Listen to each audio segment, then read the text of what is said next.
we go. Our 4 steps. This is what I promised you, right, on the title slide. You're going to assess your environment and yourself, what's inside and what's outside, what's affecting you. We need to educate so that we can know what's possible, what strategies are out there, what are other people doing to make themselves successful. We need to make a plan, goals, write things down, and then, of course, we have to take action. So those are your 4 steps. I hope you guys enjoyed this talk tonight. Okay. We're going to dig in on this. So when you are assessing, and this is, by the way, this is based on, I didn't have this grand epiphany before I started, but looking back, I realized this is sort of my process, and these are the steps that I go through. So when you think about assessing, because a lot of times I'll talk to some newer investors, and they don't even know what they don't know. They don't know what they have. They don't know what the options are. So you've got to look at what's going on with you and what's going on around you. So some things that are going on with you might be your skills. Maybe you have contracting skills. Maybe you're really good at running numbers. Maybe you are a great negotiator.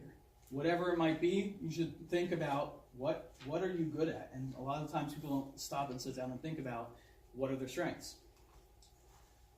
Of course, education.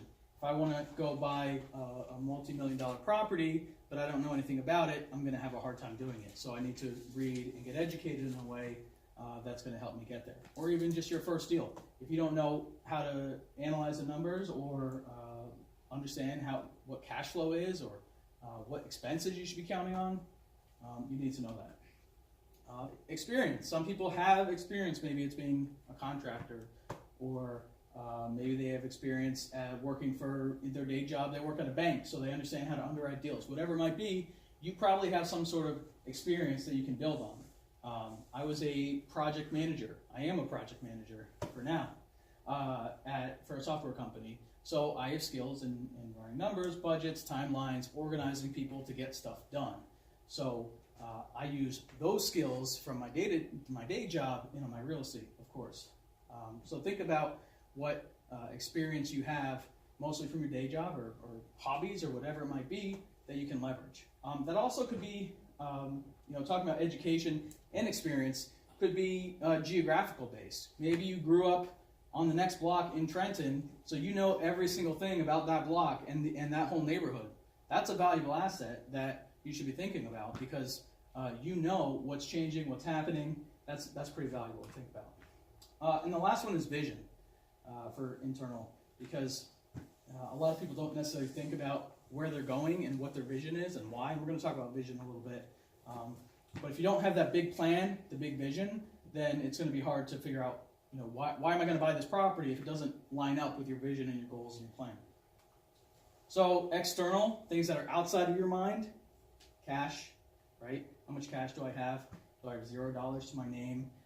I started off, I had about $20,000 in the bank account, so okay, that's a good start, but that's why I went to Trenton, because I knew that if I was going to put 25% down and have closing costs and stuff, my property had to be $80,000 or less. Quick Zillow search across New Jersey, pretty much Trenton, right? For cash flow and for any sorts of properties like that. Income as well. If you have a good steady income, then you'll be able to get a bank loan, most likely. If you have no income coming in, that's going to be a little bit harder, and you need to then pursue other avenues. Your living situation is pretty important. A lot of folks starting out, if they're living alone or they're renting, a house hack might be a perfect opportunity for you. If you're married, with kids, dog, whatever, maybe you can't go live in a triplex and rent out the other units, so you have to take that into consideration. Maybe you're living in a place that's got a huge mortgage and property tax bills, or maybe you're living in a place where you can save a little money. So just something to think about, your environment there. Of course, we have to look at the real estate market, both on a micro level, block by block, and a macro level, what's happening in the market as a whole, and our finance options. Because based on our income and our cash, and do I qualify for a loan? I knew that I could go. I got pre-qualified, so I was able to put down $16,000 or something on the deal and get a loan at 5% or whatever it was, and that worked for me. But maybe you have a different scenario. Maybe you can get a better term. Maybe you can borrow $500,000 right now. Who knows, right? You got to figure that out. And finally, it's your connections. By coming to this meeting, you're going to build up your connections, going to the other meetings in the area. Connections from meetings like this are, I bought deals from people I've met, I borrowed money from people, I've sold deals to people I've met from these meetings. So your network is very, very important, very key, so that when you're putting together your plan for how to get your first deal. And maybe you have none, and that's okay. Or maybe you have a connection to a contractor, or maybe you have a connection to a realtor who can help you learn the neighborhood, like I did. So this is our list, everything we just went over. And I'm going to tell you about my story. So for me, I had pretty good numbers analysis skills. I told you that's MGMT management, so I was a project manager, so I organized people to get stuff done.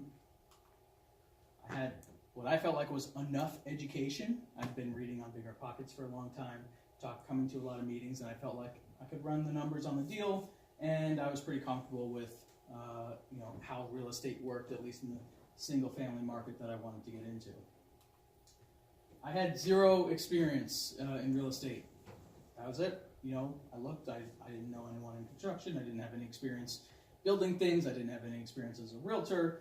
I barely knew, the basics from an experience perspective.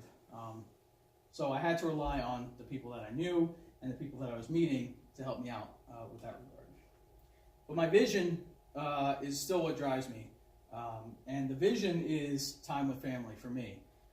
And it's something that drives everything that I do, because at the end of the day, I want to build a business that's self-sustaining so that I can go spend time with my family. I have a 7-month-old son, who's awesome, but I'm out here tonight, working, doing this. I work all day. So eventually, I know in the long term, I'm going to get there. So I just keep reminding myself about my vision. So looking external, like I said, I had about $20,000 saved up from working and saving over time. I had steady income coming in from my job, which was great, so I could qualify for a loan. I was married, so my wife had zero interest in getting a duplex or triplex and renting out the other half. I said, no problem, that's great. That's just the situation, no big deal. I just work around it. The real estate market was on its way up. Like I said, it was like 2013, so coming out of the crash, things are going up. Hard to really buy a bad deal a few years ago, and there were more of them out there as compared to right now. And I've already touched on this, but I qualified for a traditional bank loan. And my last thing was I found an investor-friendly realtor. This guy, I called a bunch of brokers in the area. Someone's at the door in the back. I called a bunch of brokers, agents in the area, and I said, look, I'm going to be looking at a lot of property. I don't exactly know what I'm doing. I know in theory, but not in practice. Yeah, exactly. Actually, that happened a lot, by the way. I said I'm going to be an investor, so then that got a lot of hang-ups. We'll call you back. Yeah, exactly. Right. I'm going to be an investor in Give Trenton. me your number, Yeah. and I'll reach out. Yeah, exactly. That's exactly what happened. And by the way, I'm going to be making really low offers because I don't have much money. It has to be. I literally only have this much money. Honest. Yeah. No, but my theory is be honest because I don't want to waste anyone's time. And if I do get someone to sign on with me, they know what they're in for, right? Yeah. And I did. I called one broker, and she said, I got the guy. I know the guy. He owns property in Trenton. He's an agent. He's an investor. He'll be able to talk you through it. And so that we went off, right? I interviewed the guy. We talked. He said, absolutely, I can help you out. He sort of took me under his wing, and off we went. Driving down the street and that street and all the neighborhoods around here. I knew nothing about Trenton. I didn't know anyone in Trenton at that time. And I knew that a lot of crime happened in Trenton, but I didn't really know much else, but except that price to rent ratios were pretty good from what I was looking at. So we drove through all the neighborhoods. He told me where he invested. He told me, he had other investor clients. He told me where they invest.